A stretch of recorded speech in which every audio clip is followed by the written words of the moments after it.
Hello, ma'am. My name Diarya Pratiwi, name 151. And the Bretton Woods Agreement of 1944 established fixed exchange rate defined in terms of gold and the US dollar between 1944 and 1971. Many currencies were pegged against the US dollar. A. Their parities with the US dollar were fixed. In this period, a US dollar with a promissory note issued by the United States Treasury. If anybody requests it, the Treasury had to exchange the note for 1/35 of an ounce of gold. Under this system, overvalue and or undervalue currencies could only be adjusted with the agreement of the International Monetary Fund. Such adjustments are called devaluation and revaluation. The Bretton Woods system of gold convertibility and pegging against the dollar was abandoned in 1971 because following inflation, the Federal Reserve didn't have enough gold to guarantee the American currency. B. Gold convertibility was replaced by a system of floating exchange rate. Today, the US dollar until the unofficial world currency until is merely a piece of paper on which is written in God we trust, God, not gold. A freely or clean floating exchange rate is determined purely by supply and demand. Theoretically, in the absence of speculation, exchange rate should reflect purchasing power parity until the cost of a given selection of goods and services in different countries. Proponents of floating exchange rates, such as Milton Friedman, argue that currencies would automatically establish stable exchange rate which would reflect economic realities more precisely than calculation by central bank officials. Yet they underestimate the impact of speculation and the fact that companies and investors frequently follow short-term money market trends even if they are contrary to their own long-term interests. See, in the late 1970s and early 1980s, the British, and other governments deregulate their financial system and abolish all exchange control. Residents in these countries are now able to exchange any amount of their currency for any other convertible currency.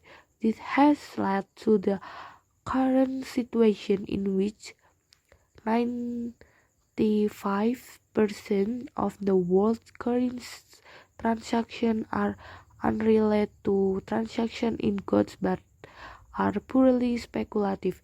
Enormous amounts of money move around the world, causing high interest rates of capital gains as investors until including rich individuals, companies, and pension funds until seeks to maximize the value of their assets.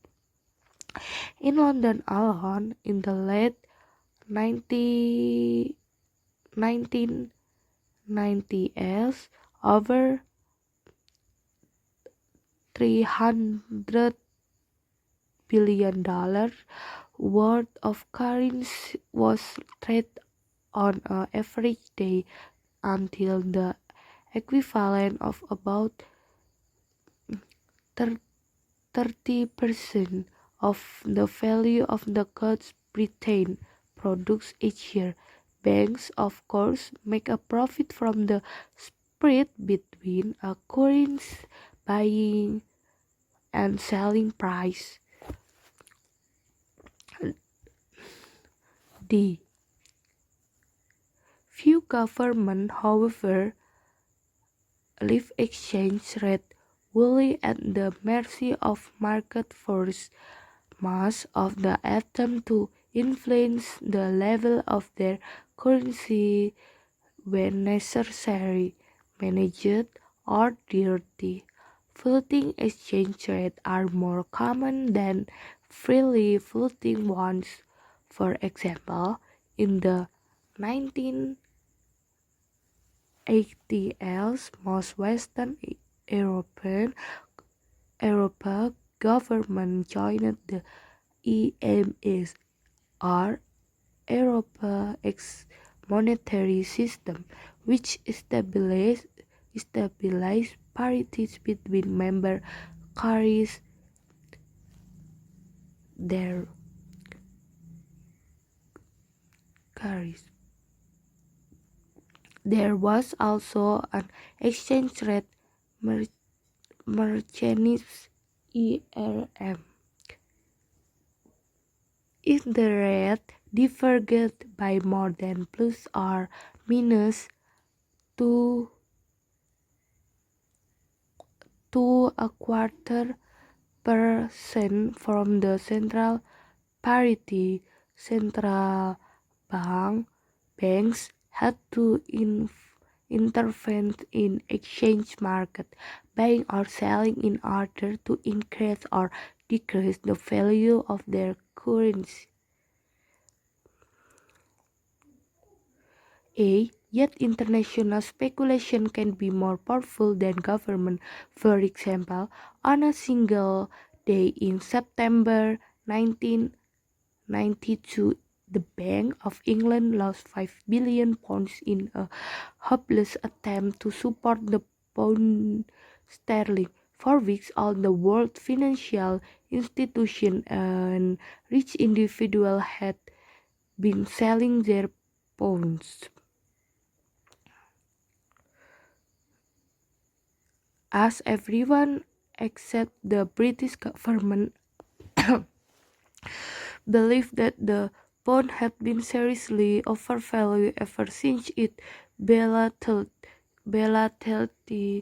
joined the ERM in 1990, when the British Central Bank ran out of reserve and could no longer buy pounds.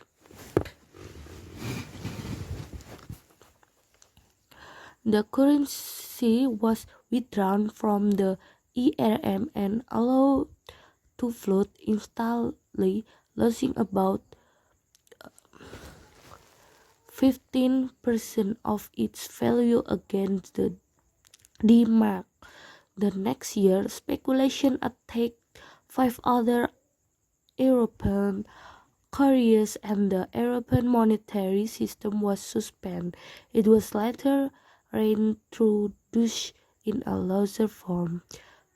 Eighth, many manufacturers are in favor of fixed exchange rate or a single currency, although it is possible to some extent to hedge against currency fluctuation by way of future contracts. Forward planning is difficult when the price of raw material bought from abroad of the price of your product in export market can rise or fall by 50% in only a few months. Our signs exchange control were abolished. Currencies including the US dollar and the sterling have in turn appreciated by up to 100% and then depreciated by more than 50% against the currency of major trading partner. G. Pressure from industrialists and government led to the introduction of the euro. 12 countries fixed their exchange rates against the new currency, and beginning in 1999, the new currency was used as a means of payment between companies and in foreign trade, and bonds were denominated in it.